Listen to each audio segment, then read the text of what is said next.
we have this basic activity where you set a goal.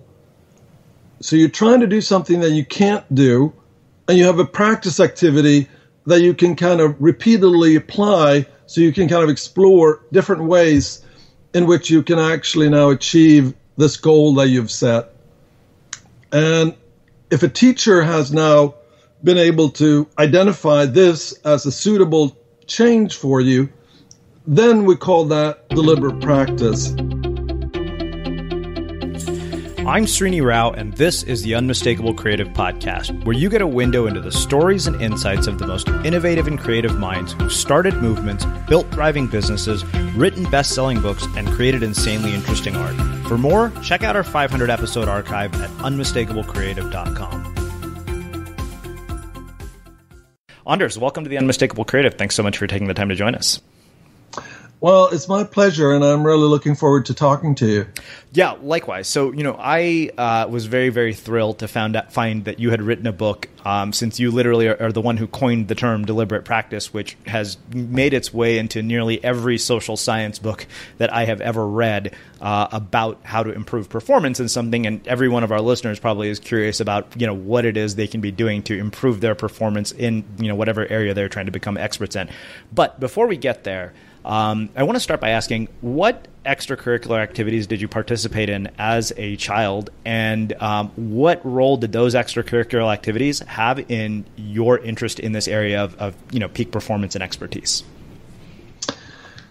Well, I think that pretty much early on, I remember my parents went to church, and I remember that was one of my kind of challenges, sitting there for an hour and a half and then coming up with little mental games that I was playing with myself to kind of be able to endure certain portions of these services.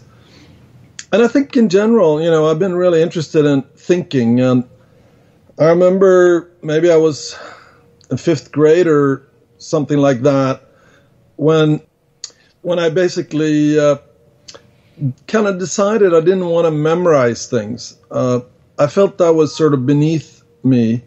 So that meant that, it was hard for me to study history and other things. So what I figured out was that if I go to the library and read one or two books about a historical period, I'm going to get the knowledge that would allow me to answer all the questions that were in the history book without really having to memorize dates. And I think that kind of general approach of really trying to find ways to understand why things are the way they are as a way of, in some way, deeper sense, understanding. Obviously when it comes to foreign language, I had to kind of modify that rule, and I had to do some memorizing, but I was really trying to keep it at a minimum. And I know when I read about things in science, I often try to understand the historical development and introduction of new concepts and findings. And by basically seeking that out, I think I have a better understanding of what was actually shown. And it also helps me understand it and remember it better. It's interesting because it seems to me like you figured out what your learning style was at a very early age, and as a result, were able to perform at a level that maybe you wouldn't have if you hadn't figured out what that learning style was.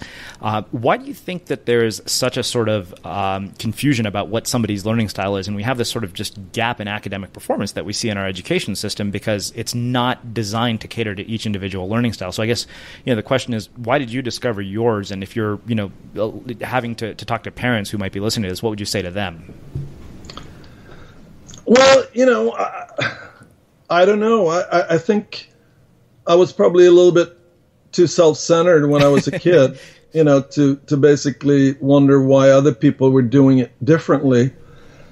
But I think actually thinking about things and I guess a little bit, given my parents' commitment here to this, Baptist church, which in Sweden is a sort of a minority church.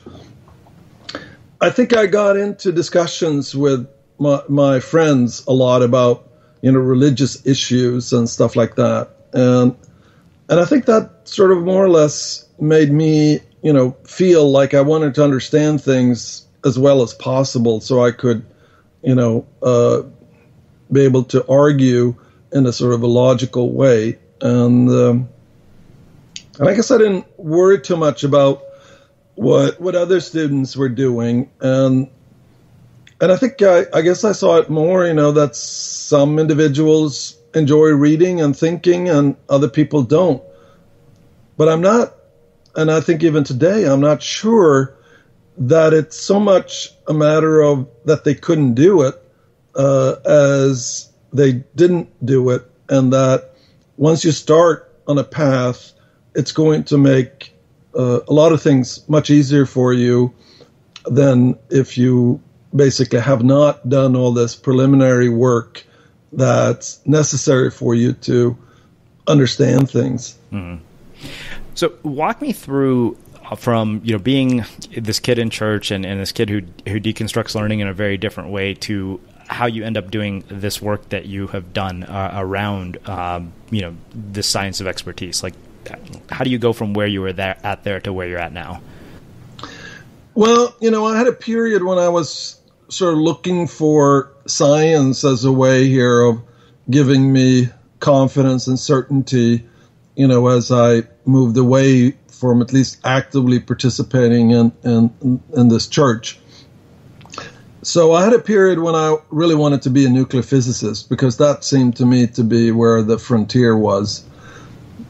And as I basically went through high school, I think I started becoming much more interested in psychology and basically that perspective of really trying to understand thinking rather than, and also I think as things developed, it became clearer and clearer to me that, that was a sort of a restricted research domain, and I guess I didn't see as clearly the implications here of understanding nuclear physics better, what that actually would, imply for how I and other people would lead their lives.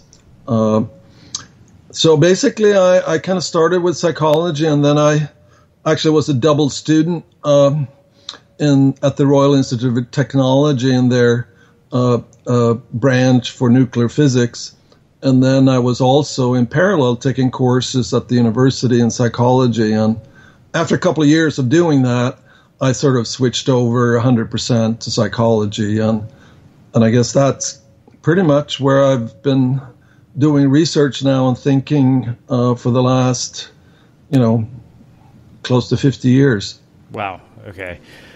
Do you remember the earliest sort of inkling that this was going to be your area of research, like that you were going to study how people become expert performers? I mean, because that's really kind of what you're known for, right? I mean, more or less, to me, the word deliberate practice and the name Anders Ericsson are synonymous at this point. Well, I think it was more that trying to understand my own thinking and understand how I could improve.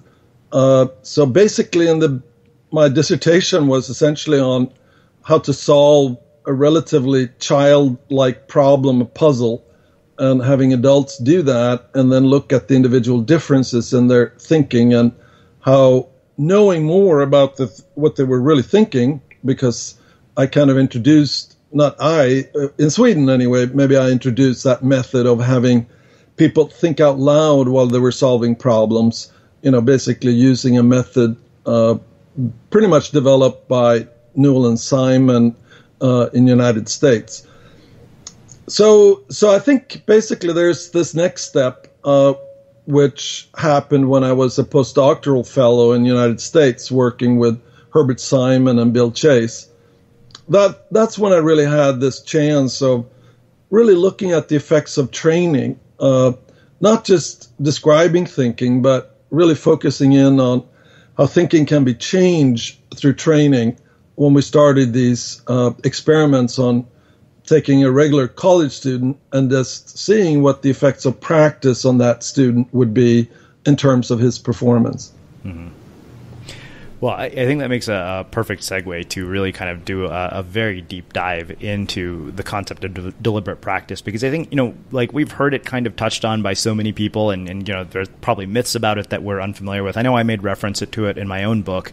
As a surfer, I realized that somehow just this immersive experience of surfing at the age of 30, like I was, unknowingly immersing myself in a form of deliberate practice. But I think the place I want to start really is by defining what deliberate practice is, because we've had Jeff Colvin here, we've had Dan Coyle here, and I've talked extensively with both of them about this. But I really, I'd love to have you define specifically what it is, and then let's start looking at it through the lens of a few different areas in which we can train it.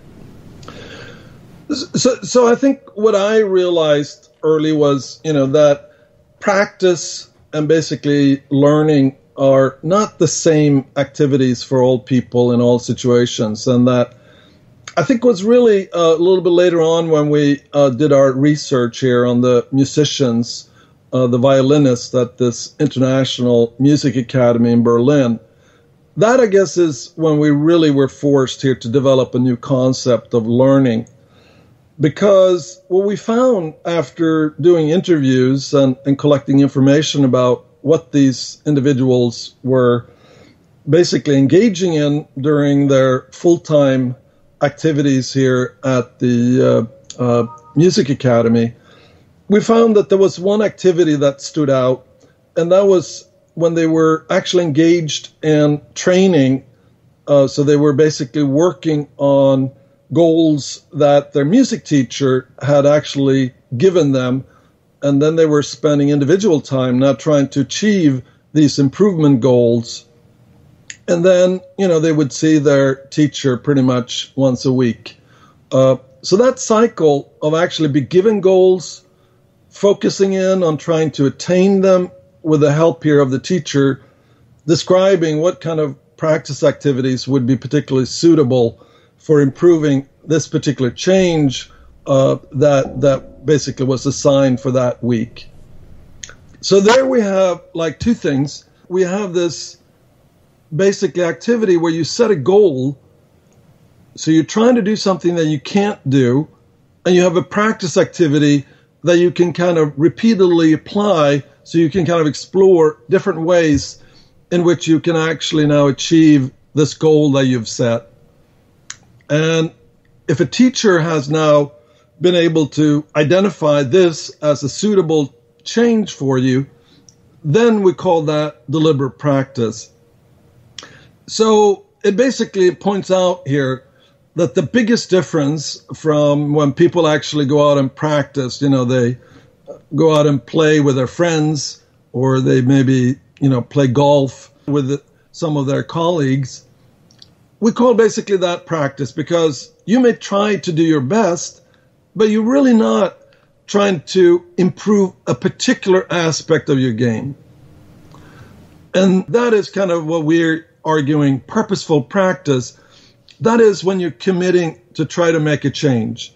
So let's assume here that, you basically miss a backhand volley or something during a doubles game. You're not going to be able to actually improve that as long as a game is going on. But imagine that you actually go to a coach or a friend who can now actually allow you to prepare for the backhand volley. And now you can basically be all set up. You can work on your fundamentals. And eventually, once you've put down now your fundamental backhand stroke, you can now set up increasingly more complex situations and eventually embed this in normal rallying. And the argument is that, 1 or 2 hours of that type of training on your backhand is going to change the backhand so much more than maybe several years or even decades of just playing with your friends. Okay. This raises numerous questions, and I think for me, it kind of makes me want to go back to sort of early developmental years of kids, because I asked Dan Coyle about this, and I said, Dan, when I read books like this, when I hear about these kinds of things, I can't help but think, wow, what a wasted sort of youth I had, screwing around doing nothing. I mean, I played the tuba for 13 years, and I probably got a lot of ideas about practice from that, but Dan said something really interesting to me that I'm very curious to hear your perspective. He said, that's immediately, most people read Outliers and they think, okay, I got to go get my kid ready and put him into whatever it is for 10,000 hours so he can become, an outlier. And he said, often if you look at sort of top performers across multiple fields, they've been exposed to a wide variety of things throughout their life before they found this thing. So I'm just curious, what role does intrinsic motivation to accomplish these kinds of things play in all of this? And what is your thought on Dan's comment about parents who immediately think, and my thought on I wish I had figured out what I could have put 10,000 hours into the moment I was in high school?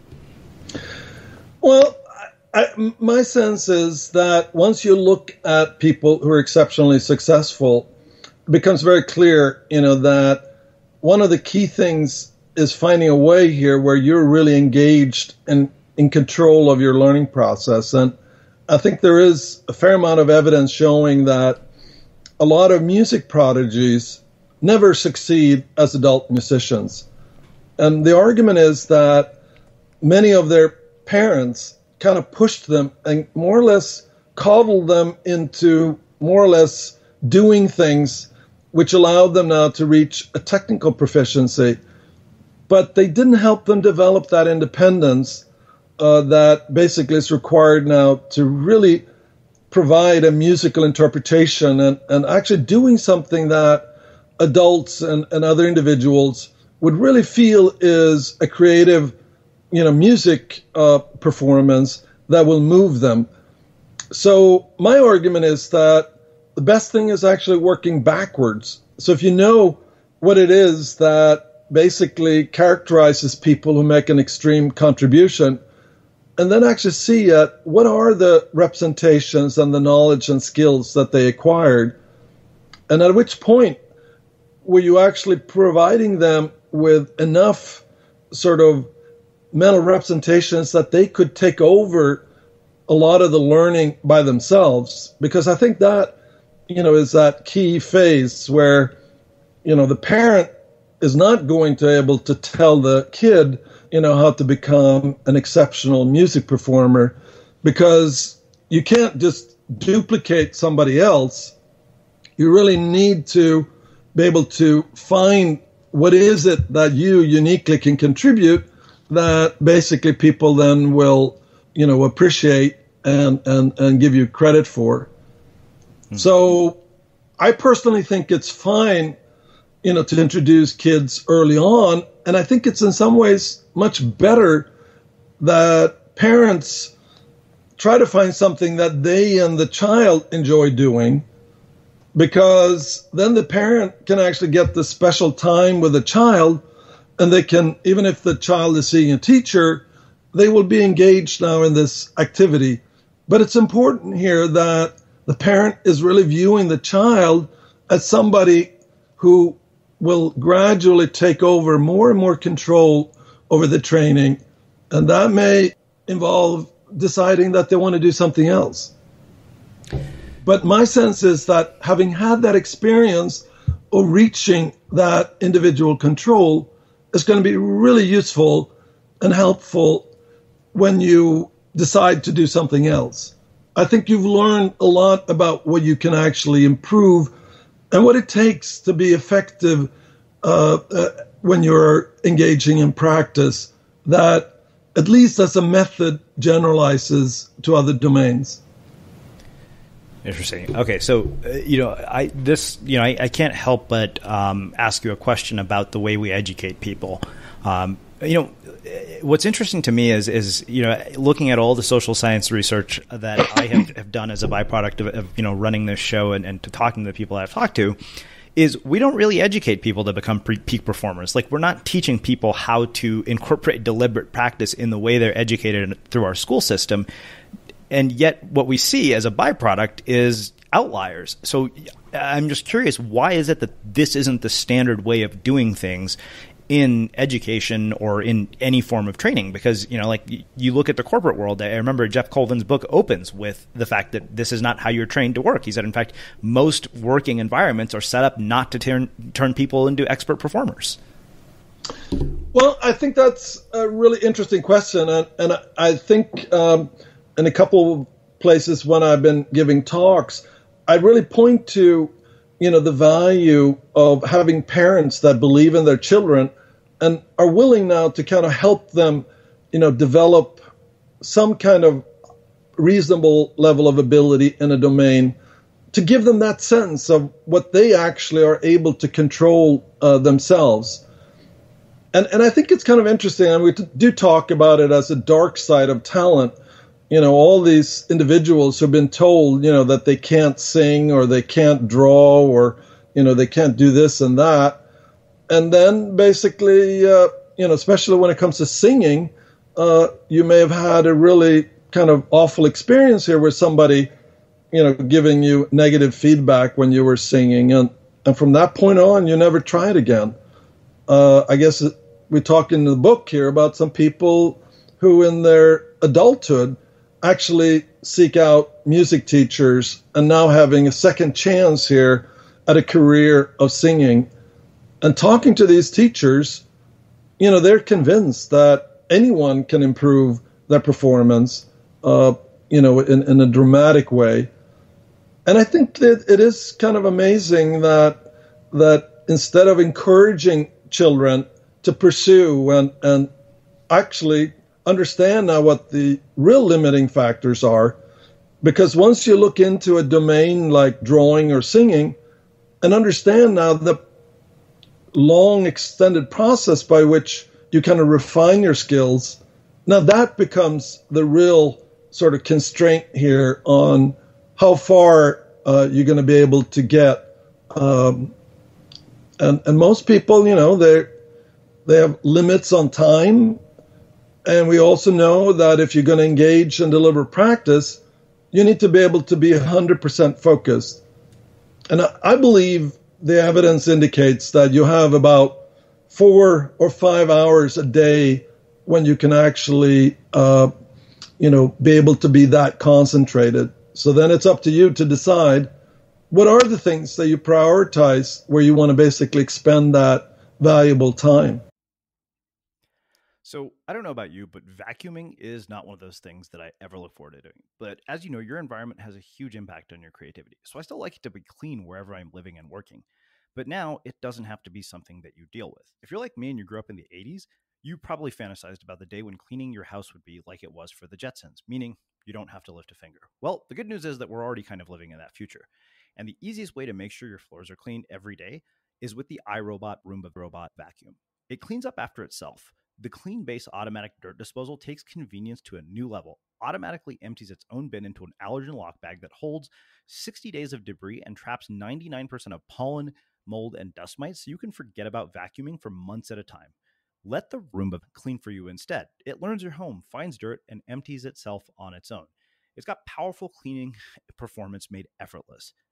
Remember, if it's not from iRobot, it's not a Roomba. To learn more, go to irobot.com/unmistakable. Mm-hmm. So that raises another question. I mean, I know you talked about the idea of, like across the board, you could not find any sort of example of innate sort of inborn talent. And, I have two people here that had a really interesting perspective on this. One was Justine Musk, who's Elon Musk's ex-wife, and she had written a piece about extreme success, like success at the level that, Bill Gates, Elon Musk, Steve Jobs achieve. And we did an entire chat about the psychology of visionaries. And then, I had another mentor here.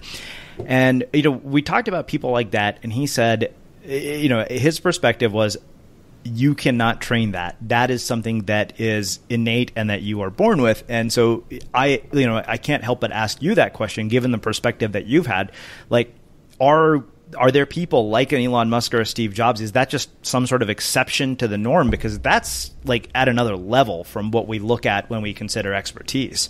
So I'm very curious, what does deliberate practice and your research reveal about sort of visionary thinkers like this?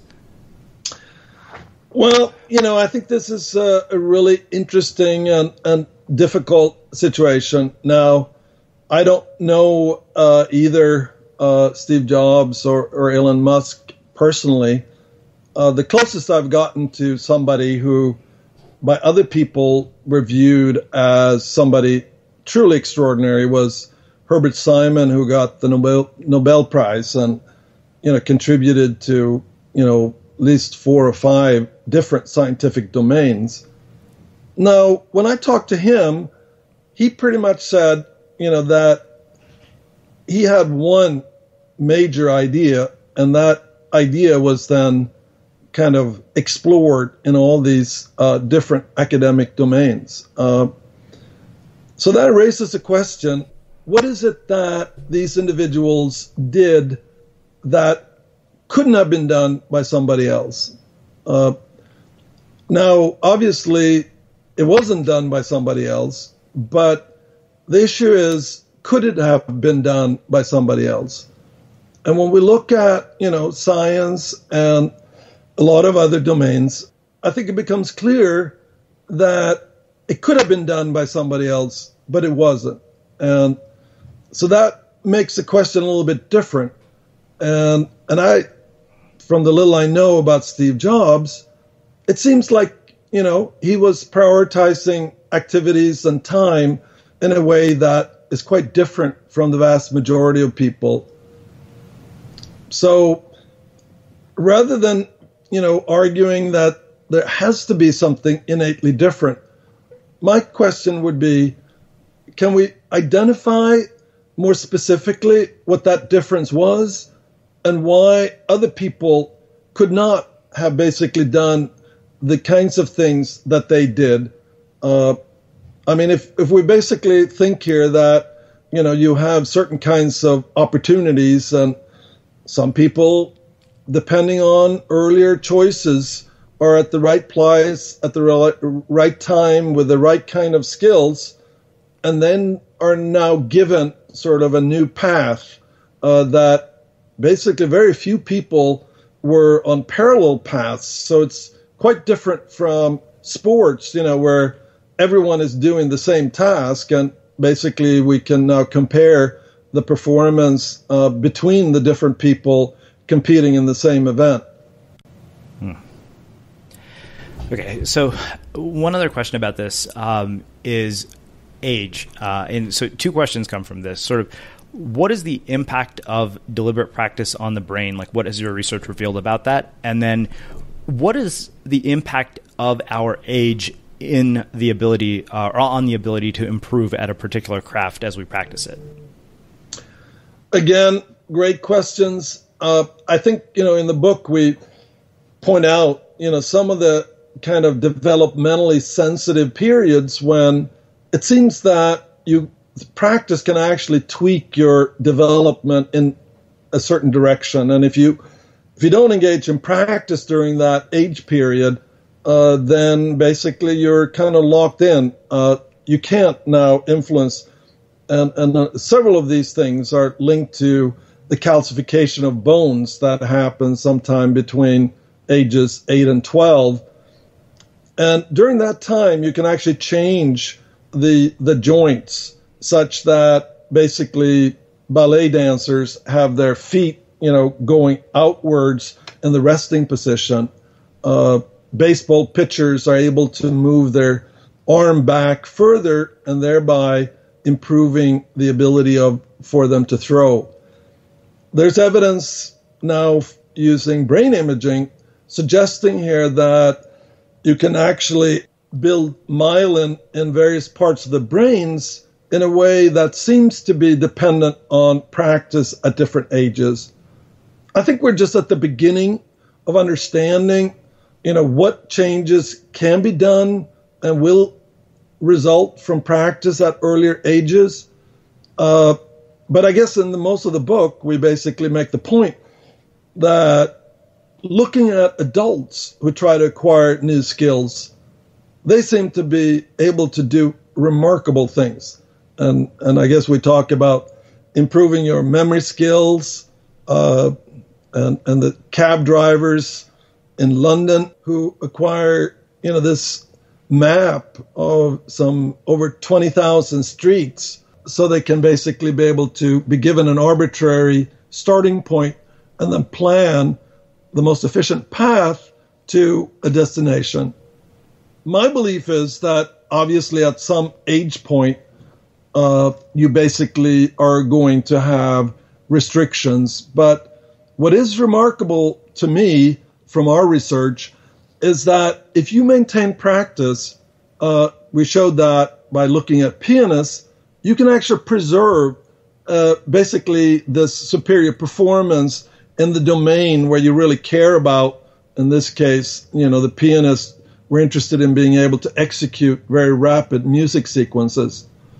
But again, I think it's sort of surprising if people if they assume that it's not possible to sustain your performance as kind of when you get in your 50s and 60s, well, then we're never going to see it, because our argument is that given that practice is not something that people enjoy for its own sake, it's something that you do in order to earn kind of a higher level of performance, people are not going to engage in it unless they have that, they're convinced that this type of practice is going to make a difference. Mm-hmm.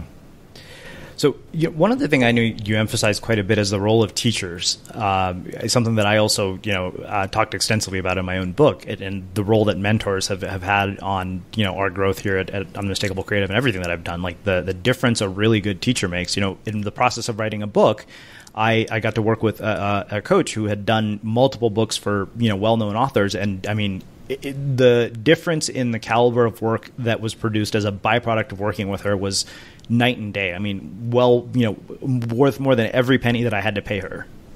So I'm just, kind of curious, what is the role of teachers? Is it because we can't see our weaknesses, and what other roles do teachers play in this process?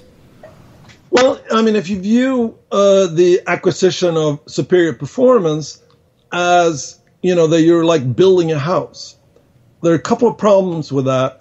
One is that if you're going to build a big house, you need to have a foundation that can support a house that is vastly more sophisticated than basically your initial performance might suggest. So in music, and I think in sports, if you acquire the correct fundamentals, that's going to really simplify the process that you have to engage in when you reach higher levels. And that's impossible, I think, for an adolescent or a child to really anticipate what is it that they need to basically have as foundations to be able to reach now the very higher levels that they're going to acquire in 10, 15 years. And I think when it comes to decisions here about what is it that you're going to be correcting and how are you going to correct it, if you have a teacher who has worked with people reaching the highest level of performance, maybe even by themselves, they will have a much better understanding of what are the appropriate sequencing of your training activities that ultimately will, get you to the place where you want to go. Okay, so I want to take this and dissect it through a few practical lenses for my own selfish reasons.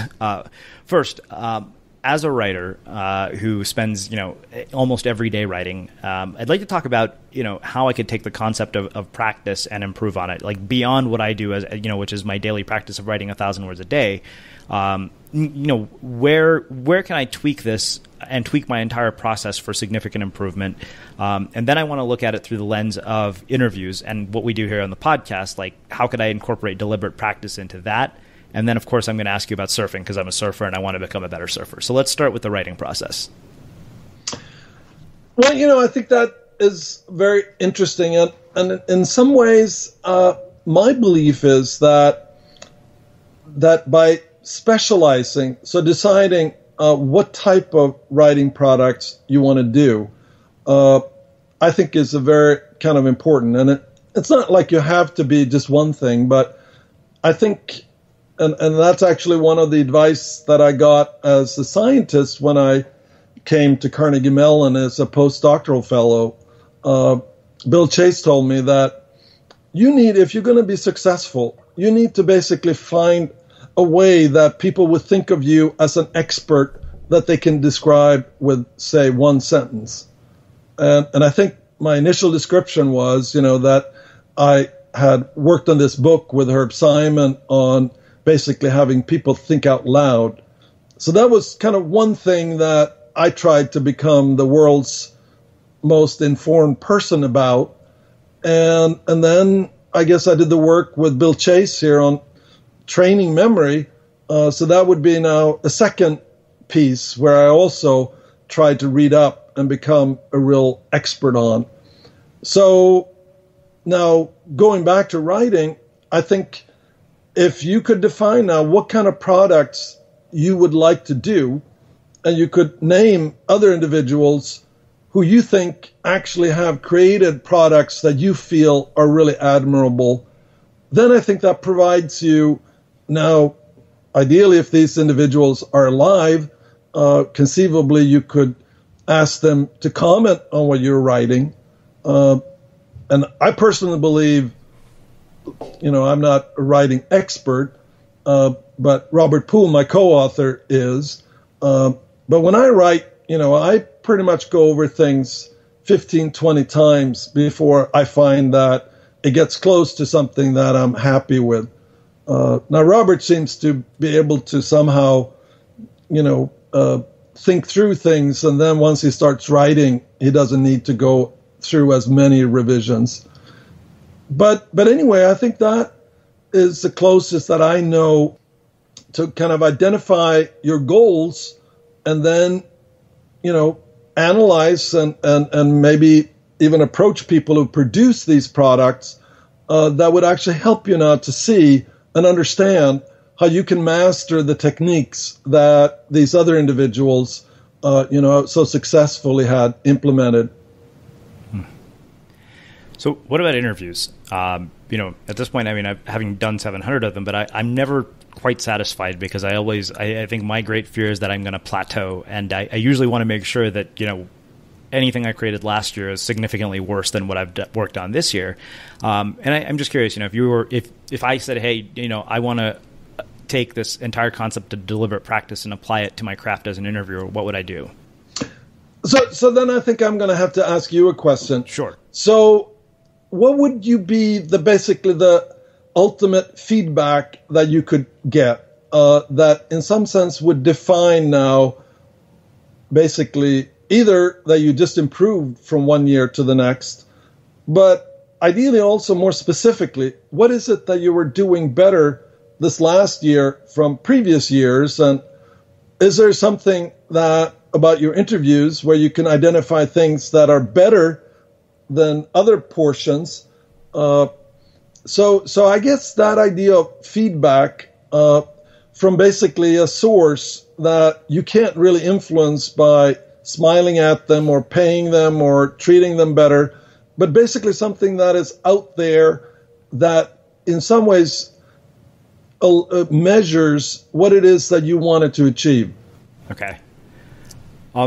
Yeah, I guess, if somebody had commented on one section, as far as what we've changed, I think sometime probably about 2 months back, we said, okay, the opening question is not what we want to start with. Rather than have people give their elevator pitch, let's change the opening question to something a bit more provocative and interesting so we can get to a place of a deeper, richer conversation faster. So that's one little tweak.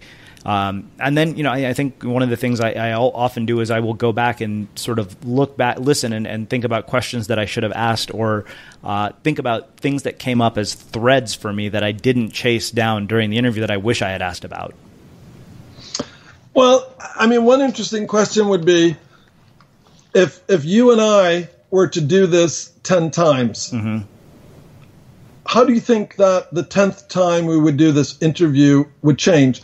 If now your sole purpose here is actually having something that you're going to release, mm-hmm. Because it seems to me that idea here of being able to do things, again and again, and I guess sometimes like a surgeon, you can't do 10 surgeries yeah. on the same patient. Yeah. So what they tend to do is to spend, several hours kind of reviewing everything they know about the patient so they can actually mentally go through what the surgery is going to be like. Uh-huh. And then they can identify, potential problems or things that they don't know. And then they generate contingency plans. And So once they actually do the surgery, they're really prepared. I'm not sure whether you would ever be able to know an individual well enough that you would be able to kind of anticipate those kinds of developments. Mm-hmm. And maybe, you know, the ideal interview is asking people questions, so you're really more like an instrument to help them communicate with people, as opposed to that you're sort of the conductor here of what is happening. But anyway, I think that's fascinating, and thinking about how you can actually measure it. And if you had that opportunity of doing an interview with the same person several times, how would that be different? Well, I have had one opportunity to interview somebody that we had here, and we did 6 takes before we got it right, because neither of us were satisfied with how it was turning out. But analyzing that would seem to me to provide now really useful, interesting information. And I don't know, maybe that's what, I don't know how many people would sign up here for doing 6 Probably interviews. Not many. Yeah.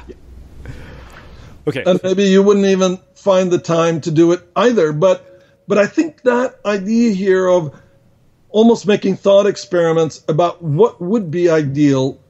And I know that when we're actually looking at training surgeons, you know, we're actually taking videotapes from surgeries and then stop them and then basically ask, you know, the individual who hasn't done the surgery, you know, well, how would you handle this situation? And then basically we can show what happened, and they can, in a sense here now, you know, get feedback about if there would have been a problem with the way that they proposed to address and act in that situation. Okay. I want to wrap this by talking about surfing specifically, because it's a huge part of my life, and you know, it's taught me a world of things about practice and persistence and consistency that I don't think I would have learned any other way. But I'm 38 years old, and I started when I was 30. A lot of people start surfing, especially when you look at the pros or the people who surf like 60, 70-foot waves. Like, I look at that and I think, okay, you know what? That's just not going to happen in my lifetime because I don't have a death wish. Like, honestly, to me, the downside of that is death. So I guess the question is, you know, how do I take something like surfing, which is a physical skill, or am I going to reach an inevitable limit based on age and the fact that I don't have the time to put in the kind of practice that is necessary to get to sort of another level, like going from surfing 6-foot days comfortably to surfing 10-foot days comfortably? You know, what's involved in that? And of course, you know, there's a psychological aspect to this too, because, you know, I think one of the bigger things about surfing bigger waves is being able to handle the hold down when you get pounded, when you're not in the right spot, like you get held underwater by a massive wave, and that's terrifying. So I'm just curious, you know, like if we were to look at surfing through the lens of deliberate practice, you know, where would we begin? Well, again, I think I would almost start with the question, what is it that you would like to accomplish? And is it because you want to have the experience of doing certain things that are, you know, completely within the range here of basically what you can do and that you feel comfortable doing? Because I think that's one of the things that I've learned here. A lot of people doing things, you know, involving motor skills, they basically work a lot on how to recover from problems. So if you're trying to stand, you know, with your on your hands, do a handstand without support, one of the things that actually I think a good teacher would do is to work on you being able to absorb basically falling. So in a sense here, it's kind of like a pyramid where you're actually in some ways, you know, guarding yourself for all the bad things that can happen. And I think that would, you know, basically get into these issues here of your ability now to be able to judge whether you would actually be taken over by a wave that would be greater than you basically feel comfortable trying to master, or that you're able to anticipate it well enough that you will be able to do something to avoid it.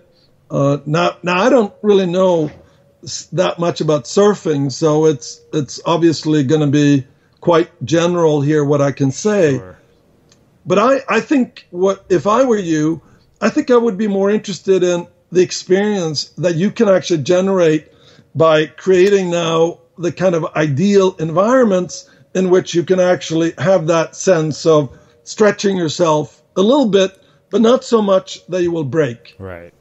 And I think that is something that we see in a lot of domain.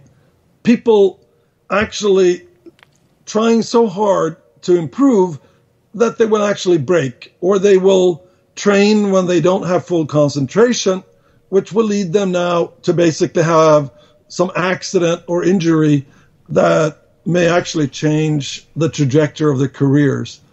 So thinking of it in those terms, I think actually helps people finding that sweet spot where they are able now to discover new things, but they do it in a way where they are really well protected against any dangers. All right. So 2 final questions for you. I remember you talked, I think you dedicated quite a big section of the book to this whole 10,000 hour idea, right? Because, Malcolm popularized it with Outliers. And of course, it's been quoted in book after book. And I'm sure I mentioned it in my book only to have read your book and thought, shit, too late to revise that now. I think I'd love for you to kind of demystify that for us, because it seems to be that everybody, and it makes a very nice sort of catchy thing, 10,000 hours. Yeah, and I think, the first point is that there's nothing magical about 10,000 hours, at least as far as I'm concerned. There's no magical transition once you pass that limit. Now, what I do think that, the fact that there takes thousands of hours for any individual, even under the optimal practice circumstances, whether they are the most talented or not, to actually reach the world-class international level, that I think is very helpful. And once we talk about what are these physiological changes that are really going through and that are necessary for somebody to become a long-distance endurance runner, then I think it helps people see that if they are aiming now for a very high level and they have the right kind of teacher that can actually guide them, there's no shortcut. There's basically a long process. Now, when I estimated the number of hours that somebody would need to spend to win an international piano competition, I think I came up with estimates of 25,000 hours of basically solitary practice. But I think the most important thing is that it's not the engagement, it's not the number of hours that you put in. So driving for 10,000 hours doesn't make you, an exceptional driver. Walking for 10,000 hours doesn't make you, competitive in walking. It's basically has to be the time that you spend in purposeful or in deliberate practice where you're really intentionally trying to change something, where you actually pick out that time of the day when you can give 100% effort and find a training activity that you can repeat and gradually refine. So, like with most things that are popular, this idea that if you just stick to something long enough, you will become an expert, that's a popular idea, but unfortunately, there's really no evidence for it. Wow. All right, so I have one last question, which is how we finish all our interviews at the Unmistakable Creative. What do you think it is that makes somebody or something unmistakable?